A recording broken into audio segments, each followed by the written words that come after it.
Nagtatablahan na naman ang dalawang dating presidential spokesperson ni dating Pangulong Rodrigo Duterte. Kaugnayan ng umano'y gentleman's agreement kung saan nakasaad na bawal daw magdala ng construction materials sa BRP Sierra Madre. Sabi ni Atty. Harry Roque, kasunduan yan ni ex-President Duterte at Chinese President Xi Jinping. Pero tinablayan ni Atty. Salvador Panelo. Sabi niya sa isang panayam, nagsisinungaling ang sinumang nagsasabing merong gentleman's agreement. Kausap Patay ko tayo si dyan. dating Presidente Duterte, and he categorically said there was no agreement, gentleman or ungentleman. Wala pang bagong tugon dyan si Roque. Pero kanina, binweltahan niya rin ang anyay secret agreement daw ng China at ni dating Senator Antonio Trillanes IV. Ayon kay Roque, ibinenta ni Trillanes sa China ang Scarborough Shoal noong panahon ni dating Pangulong Noynoy Aquino.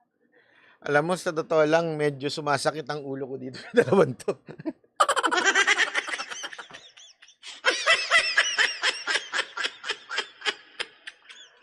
Bakit interbigyan natin tong dalawang to?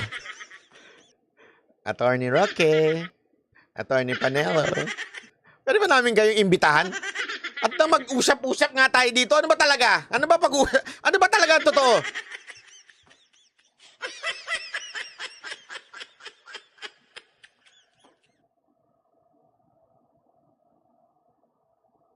Matalino si Attorney Roque. Ito lang komento ko dyan, ha. Itong kasunod kasi na-discuss na natin, eh. Matalino si Attorney Roque, in fairness. Hindi ko naman sinasabing hindi matalino si Panelo. Matalino si Roque, professor siya, bla bla bla, ganito. Maano ho siya. Wala akong problema. Pero pagdating ho sa tingin ko, ha, pagdating ho sa closeness, at saka mas kilala si Pangulong Duterte, si Panelo talaga. Kasi si Panelo, matagal nang kasama si Pangulong Duterte.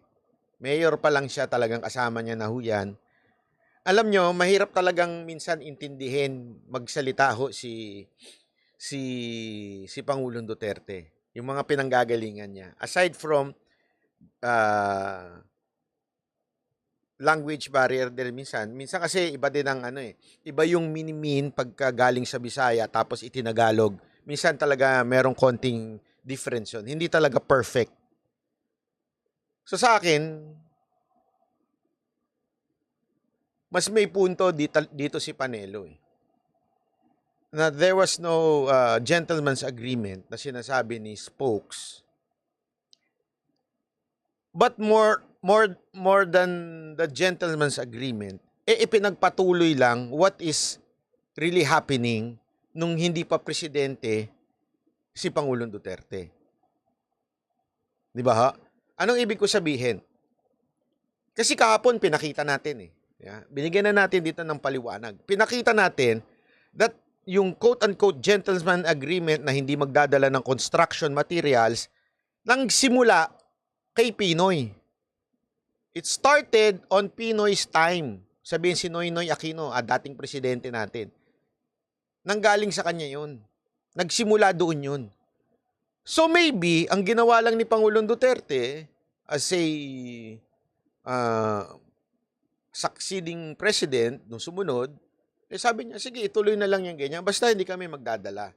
And maybe, tinawag na kaagad ni Roque yun na gentleman's agreement. Di ba ho? Pero, baka naman there was no formal talk. Di ba? Ako, mas ko ito, eh. Mas nakikita ko kung may punto si Panelo dito. Okay? Mas nakikita ko kung merong tamang sinasabi ho si Panelo. Kasi mas kilala niya ho talaga si Pangulong Duterte. Feeling ko lang naman po. Kasi madali hong ma-misquote minsan si Pangulong Duterte pag nagsalita ho siya. Lalo na, kunwari, yung conversation is kwentuhan lang. Na pwede mo ma-misinterpret, eh.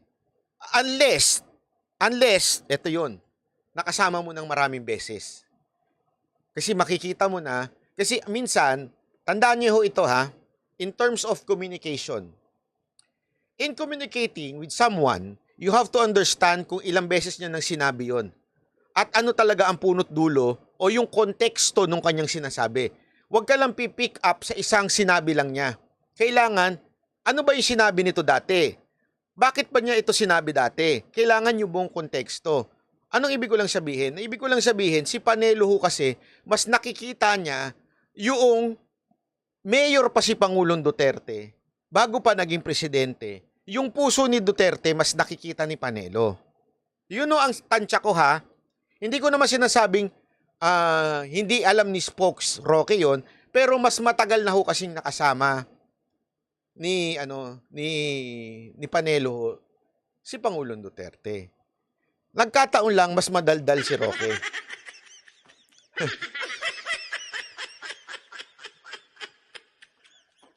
Hindi, yun ang sa akin sa tingin ko po, mas syempre alam mo naman naging vlogger na si Roque. Kaya tuloy minsan alam mo yan ang tendency pag ang isang opisyal naging vlogger, ang tendency talaga magsalita ka na minsan sumasabit, nagkakamali. Kaya nga ina-admire namin si Basti. Si Basti po, nakita nyo naman kanina, hindi ko mga nakapanood kay Basti kanina. Panoorin nyo. Dito mo makikita talaga itong tao na few words, pero it really means a lot. Sa katunayan, medyo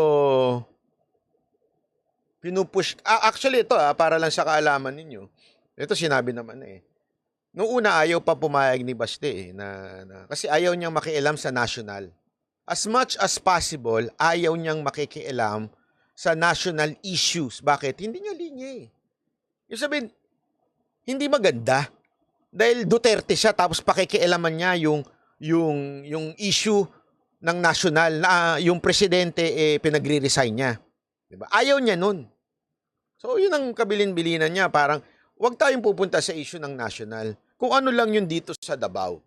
Kasi dito lang ako. Alam mo, hindi ako na turn off dun Na ano ko pa nga na nahangaan ko siya. Sabi ko, ito yung mamang hindi inabutan ng mikropono kung ano-ano na sinabi kasi hindi niya kursunada yung presidente. Diba? Ito yung klase ng politiko na may alam. Hindi, dito lang ako Mayor ako ng Davao ito lang pakikialaman ko. Wala akong pakialam sa iba. Ito lang ako. Kaya nga, alam mo, nung kanina, pansinin ninyo wag nyo na lang sasabihin Sana hindi pa alam. Sana yung mga kaibigan ni ni Basti. Hindi pa alam, baka hindi tayo makaulit. Medyo pinupush ko ng konti Yung mga tanong ko, medyo ipinupush ko sa national Konti lang naman. Kapiraso lang naman. Ma'am Dabawenyo, kapiraso lang. Hindi, tulad yung tanong ko tungkol kay PNP Chief, tanong ko tungkol kay Abalos, di ba? Pero ang galing. Ang galing niya. Bakit? Di niya sinagot. Hindi, ang sabi lang niya, tama naman Tama naman yung PNP Chief na talagang trabaho nila yung sa droga. Di ba? Pagkakataon niya na sana sabihin yun Ikaw, PNP Chief Bakit mo ako kinokontra? Hindi, kung wari, bida-bida yun. Hindi, kung isipin nyo kung bida-bida si Basti, maaaring ganun Ikaw O, di ba sinabi ko? Hindi, sinabi lang niya. Talaga naman trabaho nila yan Sinang-ayunan niya, yung PNP Chief. Eto, sabi ko yung kay Abalos. Di yan